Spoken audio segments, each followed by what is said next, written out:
Hello, this is Neil Twa, and you're listening to the Matt Balaker podcast.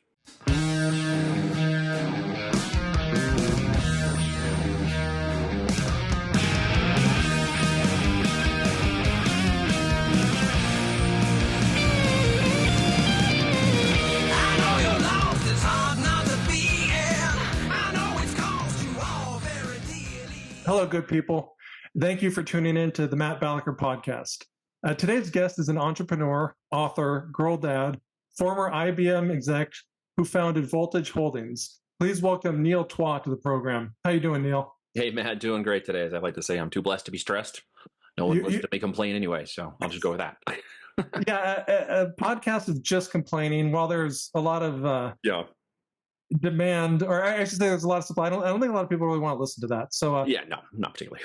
I'm glad to have some blessed folks on, and I'm fortunate to be able to talk to so many people who've done cool things. And we want to get into your story, but I know you didn't start out the CEO of a company. You didn't start out this e-commerce exec with great hair. No. Where did you grow up, Neil?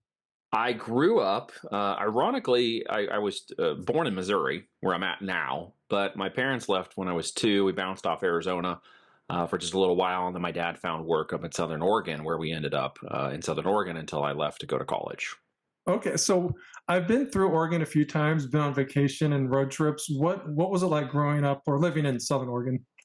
It was a blast. You know, we lived in a cul-de-sac, so I wasn't on much acreage. But from there, an hour anywhere to 10,000 feet, literally. So if we wanted to go play, if we wanted to go hike, if we wanted to go mountain biking, camping, skiing, anything outside, you could do that extremely fast in that area where we are.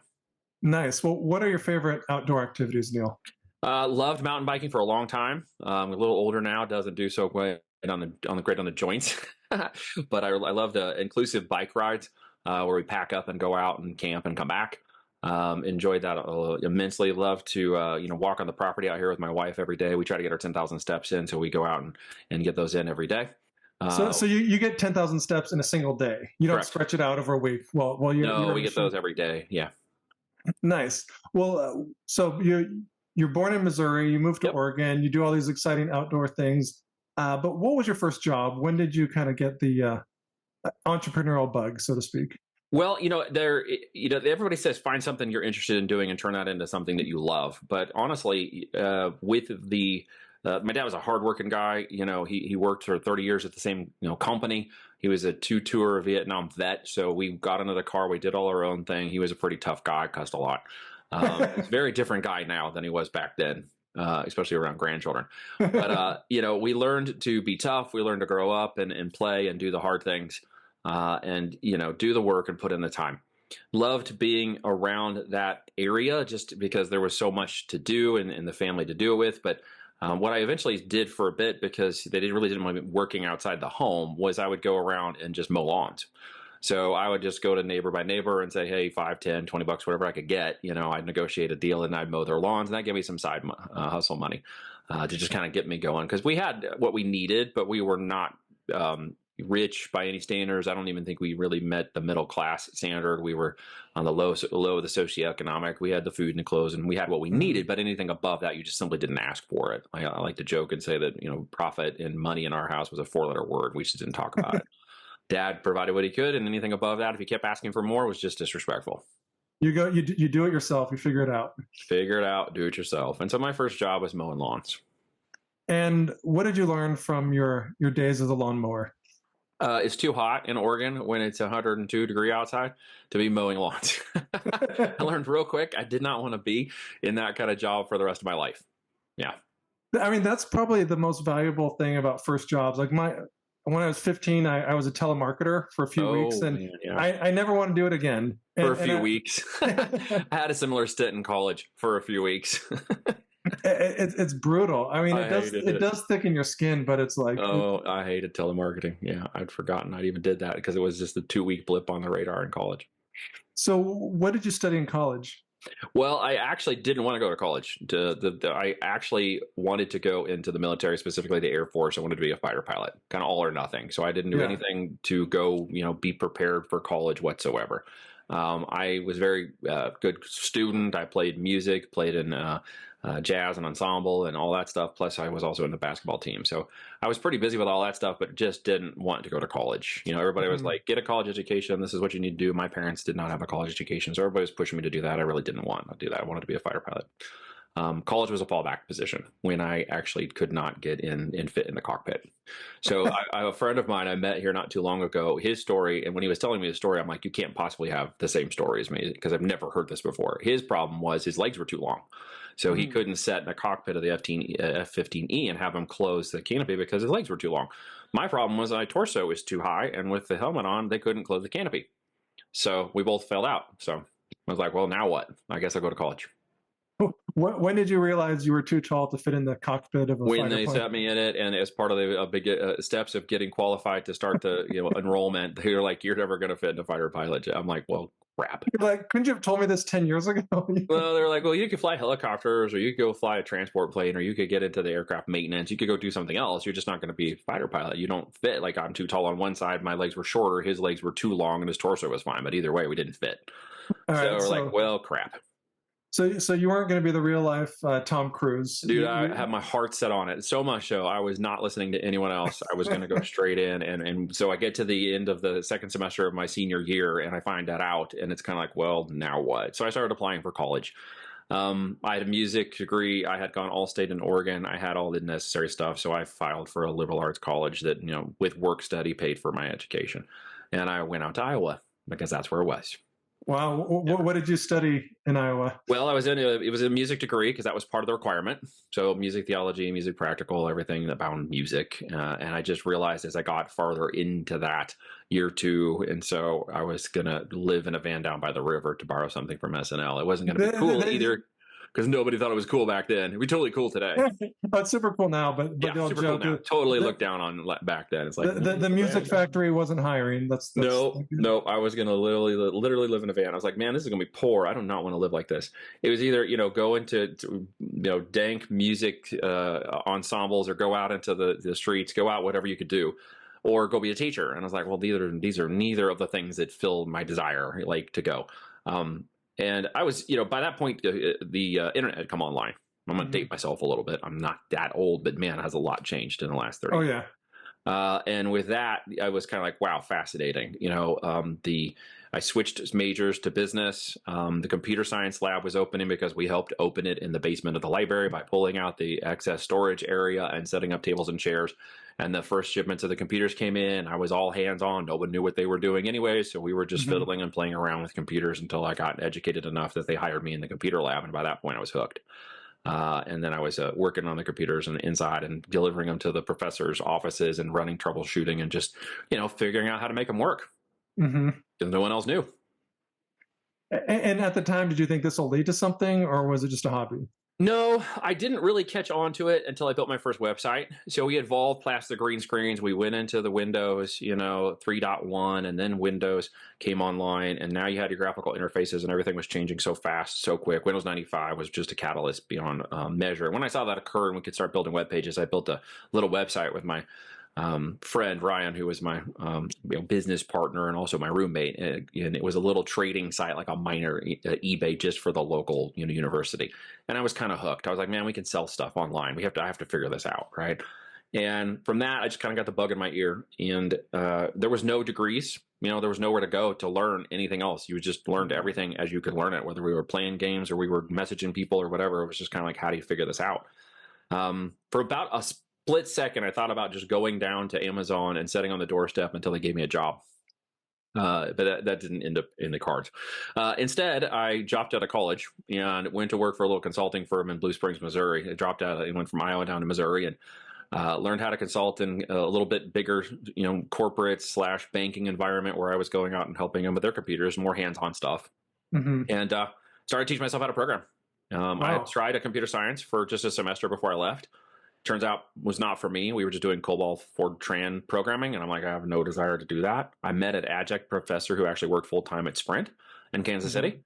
And he says, I'm contracting for like $60 an hour. So for me, the guy who had never, done that or thought about contracting, didn't even know what it was, who had, basically made work study at $4.25 an hour, which was minimum wage at that time. And mowing lawns before that, I'm like, $60 an hour sounds like a rich guy to me. I want to I'm do rich, whatever yeah. you're doing. Like, and he's like, well, then you can't be in college. That's what he told me. And I was like, well, then I guess I need to go figure it out. So I dropped out, and then I taught myself programming. I taught HTML, C++, and active server pages, ASP, and started building my own applications on the side. Wow. So now you're out of college thanks to this adjunct professor who has one foot in the real world, so to speak. Correct. And then how did you land at IBM, Neil? So what ended up happening was I taught myself enough programming to start building database-driven applications. I got hired onto a group out of Overland Park that was doing consulting for Sprint, and I became a contractor making like $25 an hour to start off with at 19. And at that point, 19, 20, somewhere in there. And at that point, the systems were moving extremely fast. Internet was changing so fast, people couldn't keep up with anything. And we were building little department systems and databases of compiled information, a rude form of a knowledge management system. And with some of that experience, it led right into what was occurring with Sprint. They had access to the internal system because I was an internet-based contractor with this outside company, and they were applying for a thing called Sprint PCS that they had just launched, personal communication services. It was the rebrand, originally called it Sprint PCS, and then it became Sprint Mobile later on. And they were hiring as many people as they could basically get to go launch this mobile division.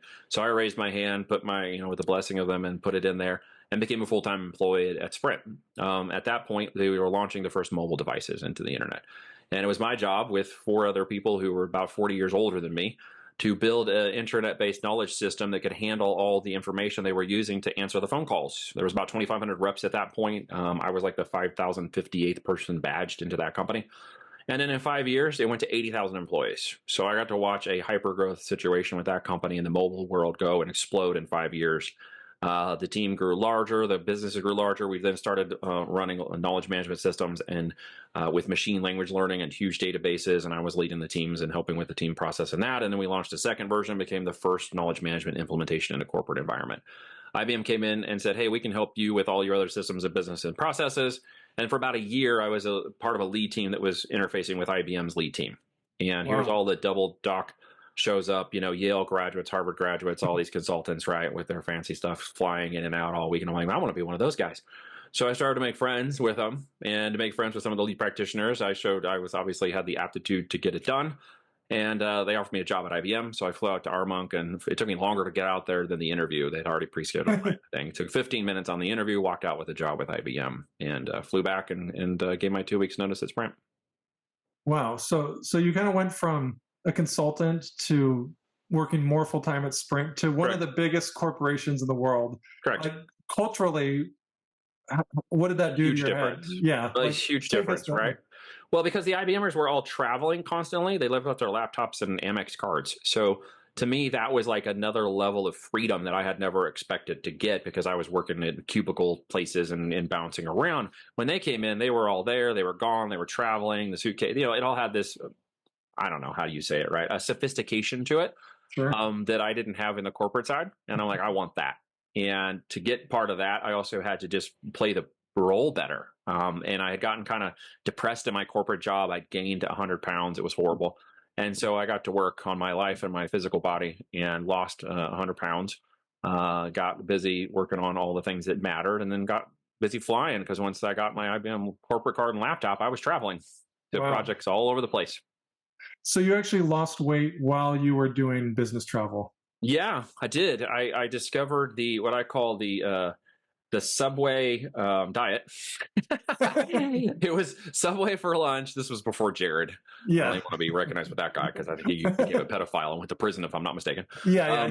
He's locked up for a while. Like not even close. I'm not Jared. Just to clear. Okay. Nothing to do with him. Never knew the guy. Jared. Yeah, whatever. No, and then in the evening, I would eat. I would have a half a Subway for lunch and chips and like the baked Lays, and then I would go do a walk, and then in the evening I'd work out or run, and I would have a half of a sub from another place I simply can't remember the name of right now. Not Jimmy John's. It was a different one. It'll come to me. So Quiznos, maybe? yeah, I couldn't remember. It was just, Okay. it was routine. I would just have that unless we were having some kind of dinner or whatever, at which point I was just, working out a lot, running a Mhm. lot, walking a lot. I mean, I'd get back from my trips on the weekends and do mountain biking or riding. So I just got more physical and physical active, a lot of walking and stuff too. And it fell off relatively fast when I got pretty active and cut my calorie back. Imagine that. And I Weird, didn't fit the weird. part. You can't be a fat consultant at IBM. No, I guess not. So, well, you're not fat, and Not now, no. you're no longer a consultant at I am IBM. not. No, So, I finally got past that. Yeah. what's the story there, Neil?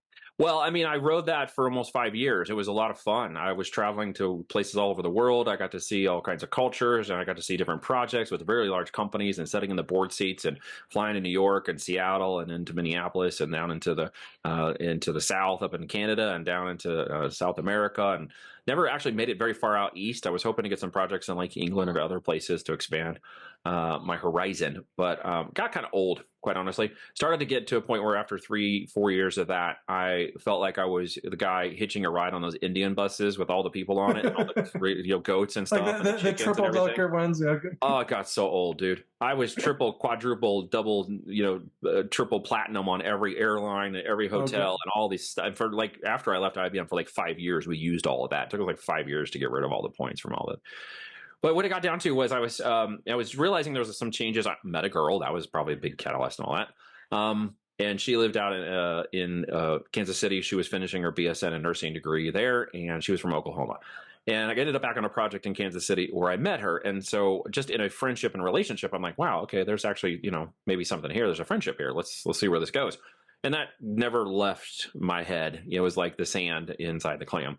And I just couldn't get rid of it. And as I was doing these other things with IBM, I just paid more attention to where my life was going. Because if if the possibility of this girl more than a friendship became more than a friendship, I was like, well, what does that mean? I don't want to be flying all the time, right? Yeah.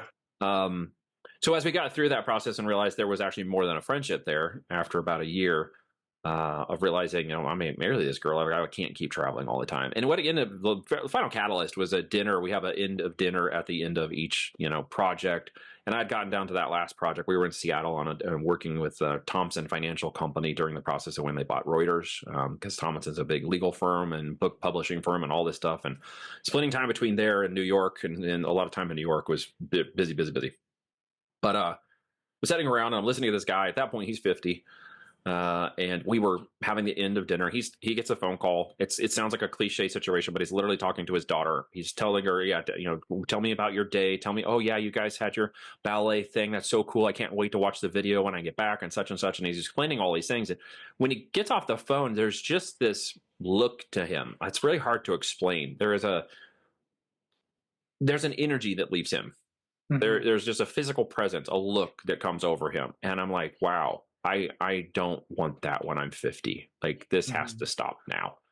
And after that project, I decided to not get back on a project for a little bit after that. So I floated between other projects where they needed me and more administrative work. Turns out by the time we decided to get married and then get married in March of 2007, IBM had sent me a notice saying, we're either moving your division, here, and you will have to reapply for other positions, or we're sending it to Argentina. We haven't decided. We'll let you know. If we do, we will give you your options. So we got married, went on our honeymoon, came back. IBM was like, well, here's your option. Go to Argentina or take early retirement. I'm like, oh, well, cool. Bye-bye. So I left, parted ways in June 2007, and left with a new marriage and an idea that I would start my own business. And that quickly changed. Everybody wants a perfect situation, a perfect guarantee, a perfect business plan, a perfect whatever. I had no idea what I was going to do at that point. No, I just left. I took the early retirement and said, I'm out of here. That's not what I want, but I don't know where I'm going. What was your wife's take on all this? Gung ho. She had just finished her nursing degree. She is, her dad was a PharmD pharmacologist, worked for 25 years himself in his own pharmacy. She understood the idea of entrepreneurialism and business, so she had no interest in pushing me back into a job if I didn't want to go there. As it turns out, by the time we were having those conversations about what would happen next and how I wanted to start the business, and I kind of always had the idea that I'd always wanted to do this, and she knew this about me. We'd been friends, and she had understood that that was a big part of what I wanted to become, and never dissuade me from it, never said a negative thing about it. She was always extremely encouraging, and we'll figure it out all the way through getting pregnant. Wow. her getting pregnant, I got to be a bystander until the baby came. Yeah, I figured. We're pregnant. She's pregnant. Yeah. Technically, I'm pregnant by proxy. And then, whatever. I felt like I was pregnant. I think I gained some weight during that, like empathy pregnancy. I'm pretty sure that's what happened. Yeah. No, I think it's almost as hard on the dads. Yeah, I gained weight. That was terrible. I had cramps in the back and the whole. I know. Remember when my wife was giving birth with our first, like the next day I was complaining that like my wrist hurt because she was grabbing it too hard while she was pushing for 24 hours. And oh my gosh. I got tons of sympathy from her, is my point. Oh, absolutely. I had all the sympathy in the world because, I was the big pregnant one. Turns out she had to go on bed rest. She had some complications. And with that process, a lot of things changed, right? We had to change the process and roles. And she was working as a nurse and a home health nurse. She'd kind of discovered her area. She'd gone through a hospital job, which she really did like in the postpartum. She was working with babies and mamas. And then she made a right turn mistake and ended up in home hospice, which was not her thing. Nearly put her in the hospital from stress and anxiety. But then she found her love in the home health space, which was going out into people and helping them one-on-one in their home health. And she absolutely loved that. So she was very heartbroken that she couldn't do it anymore because when she went on bed rest, she was literally not working anymore. And the medical conditions required, special treatment to make sure that she was taken care of. So 2 times a week we were headed to the doctor, right? And that means that we had to change plans. And so by the time we got to the end of the conversation, it's like, well, you take the lead. Okay, cool. I got it. You stay home. So by the time that baby showed up, neither of us wanted to let go. No. Nope. This kid ain't going anywhere. We're keeping it just like this. So the whole purpose value statement, the whole idea, it all shifted. Everything changed. And it changed to the equation for the future of our life. And so it changed. What next? Well, I mean, I ended up doing what I could do, which was trading time for money. Yeah. And got more consulting gigs at just higher paying profit. And out of that, I realized, well, I'm still trading time for money. This is not great. And by 3 years in, I'm like, okay, I got to figure out some other way to do this because it was like, I'm turning down projects. I don't want to travel. These are things I'm starting to realize about how I want to create this business for my family and for myself and what I'm not willing to do. And so I had to kind of figure out a way to conform that. And it led me to getting more management consultants in. I hired a mentor. In the process, he's like, look, man, sales fixes everything. That needs to be your role, sales in the business. You can't be the practitioner and the seller. You'll fail at this. And he was completely right. So I ended up with 10 management consultants by 2010 underneath me, going out doing high-level management consulting and subcontracting in public and private sector. Part of the team that delivered the 2010 census was under my control. So we had a lot of fun with that, and it was great. But it still wasn't fun enough for me. Still wasn't enough. Not enough. Nope. So I was doing affiliate marketing on the side, playing around with mobile marketing, realized I had a really great aptitude for that. Turned out I had a lot more skill set to make money there than managing staff. So with that, I got rid of the staffing. And when I got through the affiliate marketing component, it was great. Online marketing, affiliate marketing, but I didn't own the product. I didn't own the end result. What were you marketing during this time? Oh gosh, dating apps, cost per install apps, CPA apps, anywhere. A couple of them were dating apps that took off extremely fast. One in South Africa was going like crazy. I make about $1,000 a day in profit. So it was crushing it pretty fast, and I knew exactly how to make it work. It took about 300 campaign failures before it took off, just so we're clear. And I had a few $10,000 or more in debt on a credit card that I was using to kind of leverage that skill set. But in the process of that, it got really good for a bit, and then I made some very stupid mistakes. One of them was.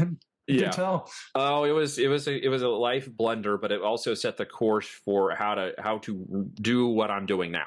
And the blunder was I got invested too heavily into a company that had a huge upside potential, patents, ideas, was raising billions of dollars, and I got really leveraged into that concept. The problem was I wasn't at the same level of investment as my partners, and one day realized that we were imbalanced, let's say, and had to go get a lawyer.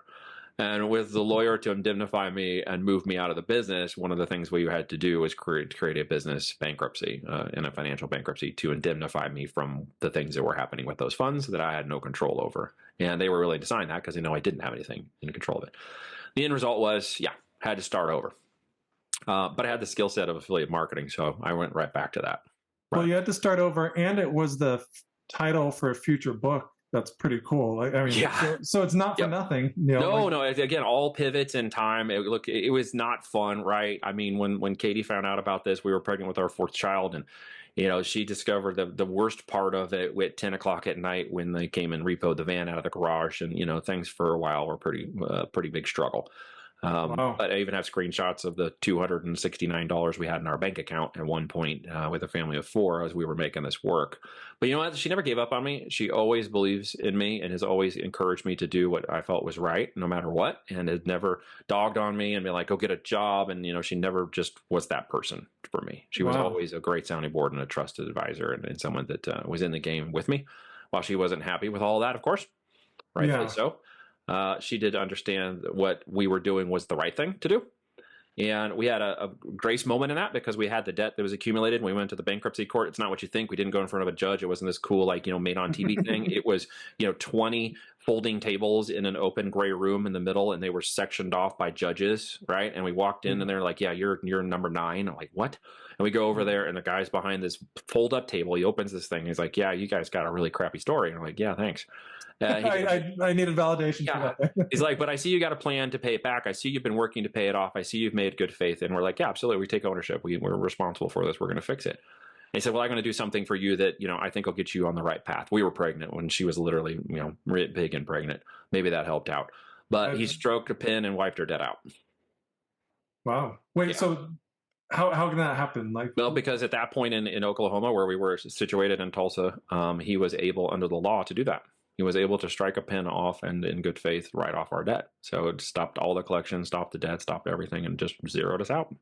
Wow. Yeah, that's very powerful. But I kind of want to learn more about the mentality during this time. So you're 4 kids or on the way, and under 3 digits to your name, or I guess if you're bankrupt, technically 0. Yeah, right. Barely, because we need about $1,800 a month to live, and we didn't have that for the coming month. And looking back, you can kind of be romantic and nostalgic, but I mean, that's a real problem. That was a real problem. No car, right? What advice do you have? And this isn't really financial. I guess maybe more for people in relationships. How did you keep going, and how did you keep sane? Well, it certainly hurt my confidence. It certainly made me question if I was doing the right thing ever in business and life by what I was doing. It certainly, set me back emotionally for a little bit. And, honestly, in my walk, my faith plays a big factor in that, right? Without that faith, I think I probably would have turned into a depressed puddle of goo and been no good to anybody whatsoever. Mm-hmm. But my faith doesn't allow me to do that. And with that, having a similar faith with my wife, and knowing who's at the head of our household, we just kept praying that there would be opportunities and that we would keep walking forward and they would be presented wherever they showed up. And they did. They showed up in the most crazy ways possible, things we couldn't expect. Apparently the neighbor across the street who we barely knew saw them tow the car out. And then a day later he comes over and says, I saw they took your car. Do you need a car? Well, yes, as a matter of fact, we do. Well, here, let me help you get a car. Right. Wow. And just crazy things out of nowhere just showed up. How did he help you get a car? He was willing to lend us the cash that we didn't have to buy the car. And with that, my parents called a day later and said, hey, we heard what's going on. We want to send you some cash to help you with the car. Okay, cool. They'd never done that before. So kind of long story in the personal life. I've been estranged from my family for about 10 years. That was kind of a big surprise. There's a gap in that conversation. It's kind of more personal, but I didn't know them extremely well for a better portion of my 20s. But the long story, they were willing to help out, and we bought a little car that a friend of ours had found on a lot and said, hey, I can fix this up. It's got, high mileage. It's going to fit your family. Here it is. And even delivered the car all clean and up and ready to go, oil changed and everything. And it was $2,500, just what we had been given exactly to the penny. So we paid for that cash. We had a car, right? They couldn't take from us. So at that point, everything was cash basis. And so little things like this were just happening to keep propping us up. And so we're like, we just need to keep going. As it turns out, I was unemployable, so I couldn't find a job to do anything. I couldn't get hired by anybody because they're like, well, you're just going to quit. I'm like, well, I'm going to try not to. Like, no, we're not going to pay you. You're just going to quit.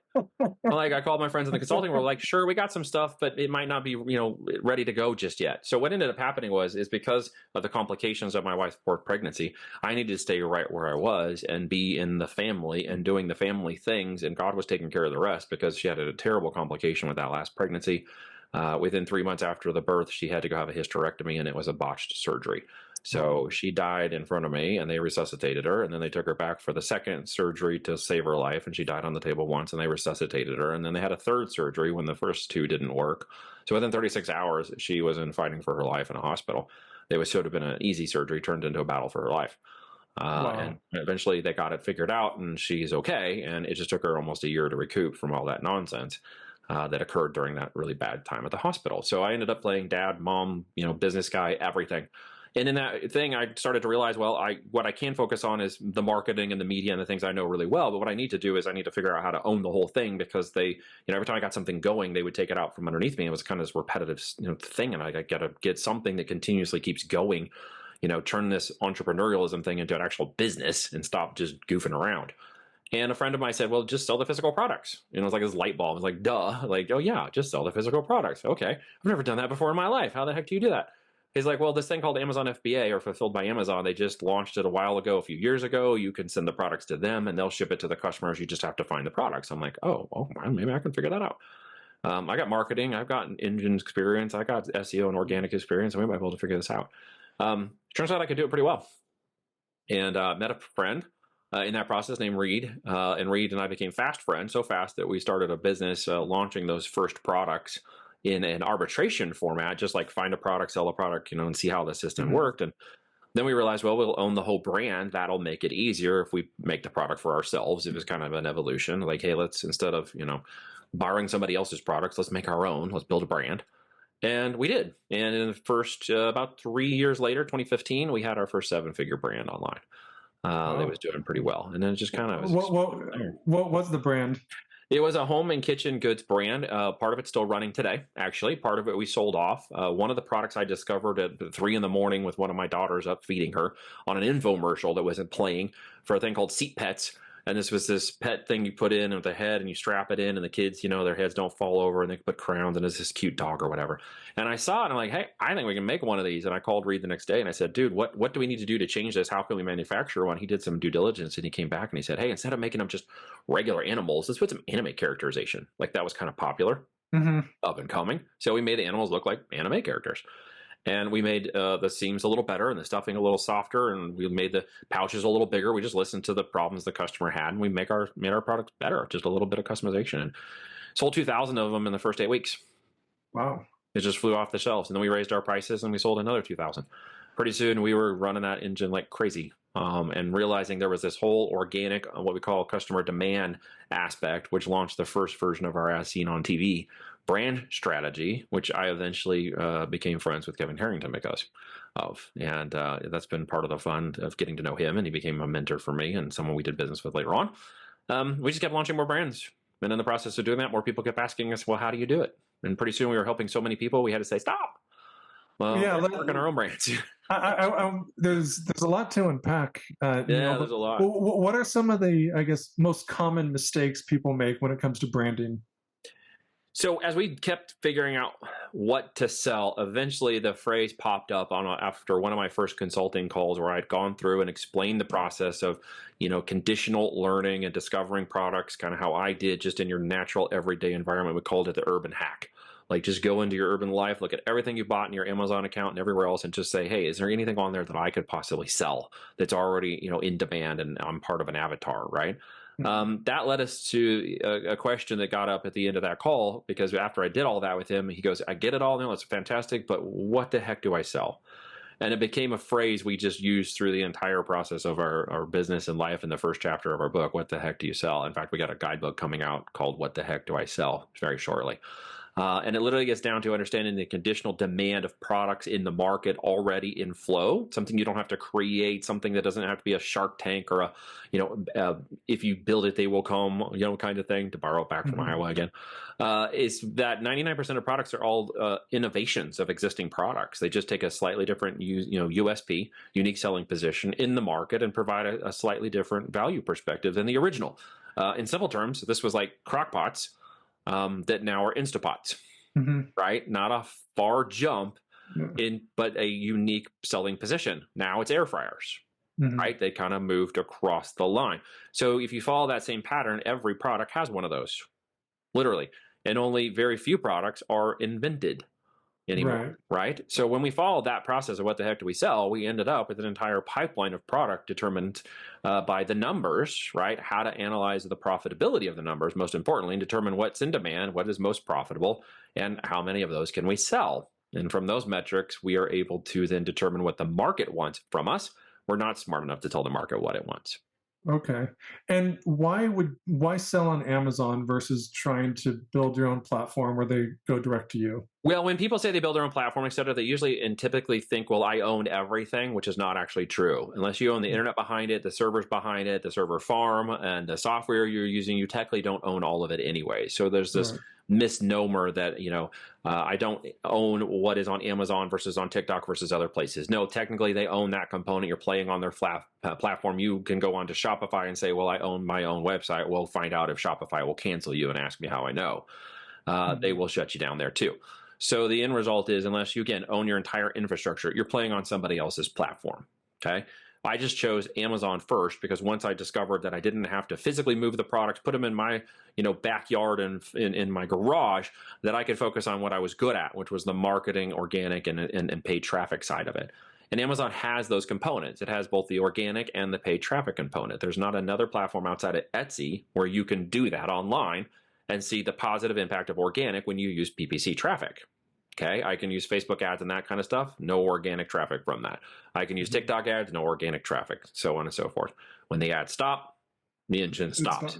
With Amazon, I can get the organic SEO value of that listing being ranked on its platform, but I can also impact that ranking by advertising, right? Because they totally come together. And when they do that, I can then use a methodology that we deployed and still deploy to this day of priming the engine to believe organic rankability of my product and data is better than the competitors on that market. So what we came to learn about 5 years ago, because so much is shifted and is shifting extremely fast with AI and large language models. And remember, I have a background in knowledge management and information systems at IBM when we were building knowledge management and latent semantic engines on the Watson computer machine and RMonk. So with that, I had a lot of experience in the organic and ranking side. And I used that to build a ranking strategy that would pretty much dominate Amazon. And it still today holds true. When we get the organic ranking of past certain variables in their algorithm and we put paid traffic on top of that, we see this pendulum swing until our organic is like 70, 80%, and we have 20, 30% paid traffic. And we can use that pendulum swing every time when the data is right. So we found out very quickly, here it is. You sell data to an AI engine, and that engine sells products to people. Wow. So I am a data broker first and a product seller second, and everybody gets that reversed. Wow. So data broker first, product seller second. I sell data to an AI engine. I sell listings and information to an engine that believes I'm the best in class, and then I support that by physical products that are delivered to the customer that meet the medium of exchange. I give you money, you give me a product. That completes the circle.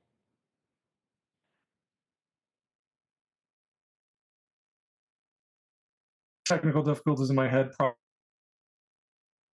Yeah, it seems to be glitching just a little bit there. I want to learn a little bit about profitability on Amazon. A lot of people have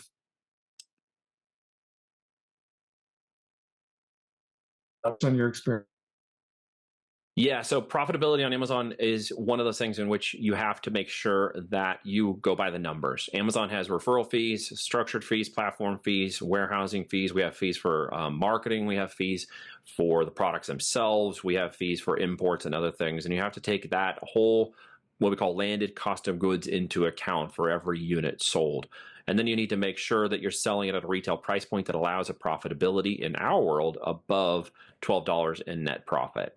Okay, once we get above $12 in net profit, that product green lights in what we call our green light dashboard. So you have green, yellow, and red. If it goes green across the board, you sell it. The data is all we care about at that point, right? We take 100 units of that product, we get it made for us, we put it in the market, we find out which of the 100 unit products they want from us. Which data did we actually nail in the system that is being positively responded to from the organic engine. Once we see the organic result of that out of 5 products, we call it our 5x5 product launch process, I simply follow the data. When I follow the data, it's like pulling a string. When I pull the string, that string becomes an avalanche. And as long as I'm putting in more inventory and dialing in that marketing, I can see vertical and hockey stick growth that can make $10 to $20 million companies in 4 years. Wow. That just... It's amazing. And it brought up another question. Earlier we talked about mentality when things were down.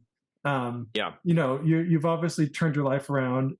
How did your mentality change, if at all, when you went from no longer being bankrupt. Now you have, excess money. Like what's changed? Tell Yeah, us the well, I mean, difference. frankly, I don't live like I could.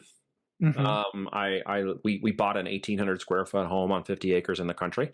We moved out of the Nice. very nice house and big house inside the lot, and it just turned out it really wasn't us at all.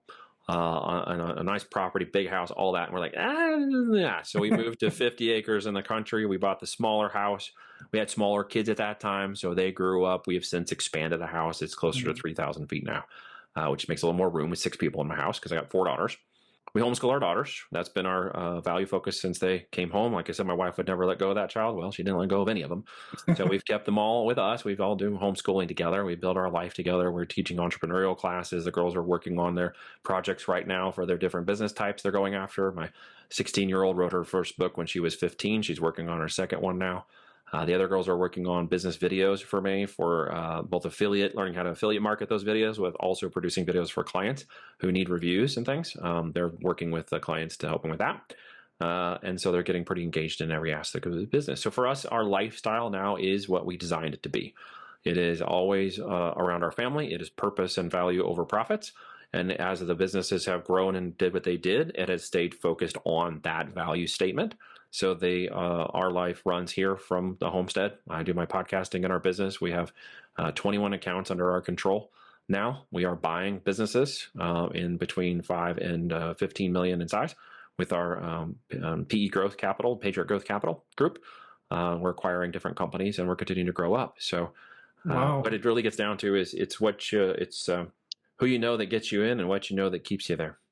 So you created the life you want to live. I I'm love that. living my life. I don't need a vacation from it. People are like, we need a vacation. I'm like, no. If we want to take a week in Florida, then we're going there to relax and put 10 toes down on the beach.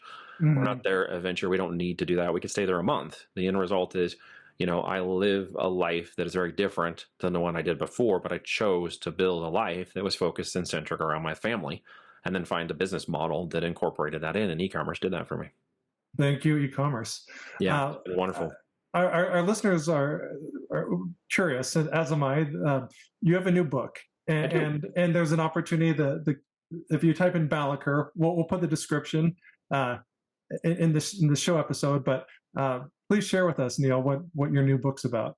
It's called Almost Automated Income with FBA, and it is building a system of automation. If you'd heard my story before, I'd get things going and they'd stop. I'd have this success, and then it got rammed one direction or another. So I really kept working for what is that business that continues to keep going? What can make money when I'm asleep? What can build organic? Doesn't always require me to be there and involved. And how can I get other people involved in it in both system and technology? And so with using those kinds of new systems that are out there today, including fulfilled by Amazon or FBA and third-party logistics and warehouse services, I don't have to touch the product anymore. There are complete operations teams, logistics teams, freight management, airplanes, traffic, trucks, railroad, everything that manages all that product in and out and down to the customer into their house. So my job is to focus on the data and the marketing and to focus on the value proposition of those products in the market and to stay on top of that, as well as training other operators to become successful in it so they can also operate companies with us. As I train up operators, they become successful. The book outlines in 15 chapters how we've done that, along with other guests that have become on my podcast, the High Voltage Business Builder podcast, and where we talk about those different areas of focus that made that occur, with other people talking about finance, business, product research, reviews, organic traffic and paid traffic, and all the steps that are kind of required is outlined in the chapters of that book, along with case studies for my successful clients, as well as myself and my partner, and then resources that support all the different areas that we focus on e-com. So it really is a strategy guide. It's not a tactical guide, to be very clear. Is the strategy that everyone misses in the success, because I've taught 19-year-old high school dropout and 16-year-old girls what the steps are to build an e-commerce company. But without the strategy, you have to understand the tactics are not where the business makes money.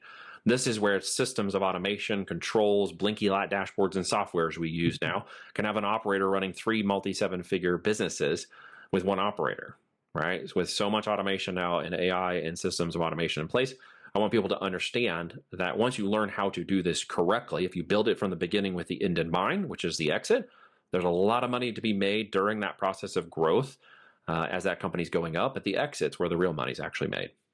Oh, absolutely. Um, I like to ask this to all our guests. What have you done professionally, Neil, that you're most proud of?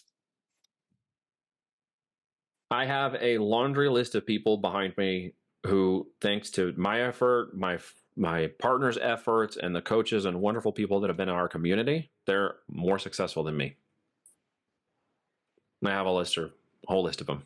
And that for me is life fulfilling to watch how many more people have been able to be successful in business, bring their wives or husbands home from business if they didn't want to do that anymore, to build up family and camaraderie.